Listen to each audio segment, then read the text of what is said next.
سلام. ورزشکار اردنی پرچم تاجیکستان را برداشت. چرا؟ جوان تاجیک با عظیم جثه ها می جنگد. او کیست؟ کانر مکگریگر در فیلم هالیوودی نقش می بازد. آن درباره چیست؟ تفصیلات بیشتر در نشر امروزی برنامه. این ورزشکار اردنی حازم کایالی است که 24 سال دارد و یکی از رزمکاران موفق کشورش در رشته محاربه‌های آمیخته دانسته می شود. حازم ده‌ها بار در مسابقه‌ها غالب آمده و پرچم کشورش را بالا برداشته است. او را با رکورد 8-3 می‌شناسند. در یکی از مسابقه‌های بین‌المللی او پرچم تاجیکستان را برداشت. راستی آن چمپیونات در تاجیکستان گذشته و ماه اکتبر سال 2022 بوده است. ولی این حادثه جالب محض امروزها رسانه‌ای شد. حازم در این مسابقه با رقیب خود از بحرین رقابت نموده سزاوار مدال برنجی گردید و هنگامی به پدستال برآمدن برابر پرچم کشورش پرچم تاجیکستان را نیز برداشت. این هم از تأثیرات گرم از کشور میزبان بوده است. Были очень серьезные бои, и он все равно выдержал и выиграл серебряную медаль. Он мне позвонил на утро и сказал: "Мама, я не выйду, пока у меня не будет таджикского флага". Я говорю: "Все". Я тут же подошла к вашим представителям, они мне дали флаг, они даже не знали. Я им сказала: "Не переживайте, мой сын хочет выйти с вашим флагом, потому что он хочет показать любовь этому народу и благодарность".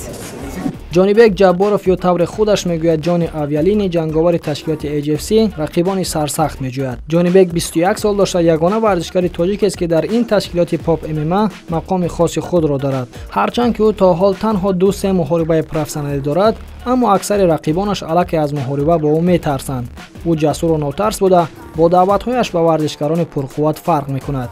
یکی از رقیبان او 120 کیلوگرم وزن داشت که جانیبک او را در کمتر از 1 دقیقه به پشت خوابانید. جانیبک زاده تاجیکستان است و حالا در روسیه کار و زندگی میکند.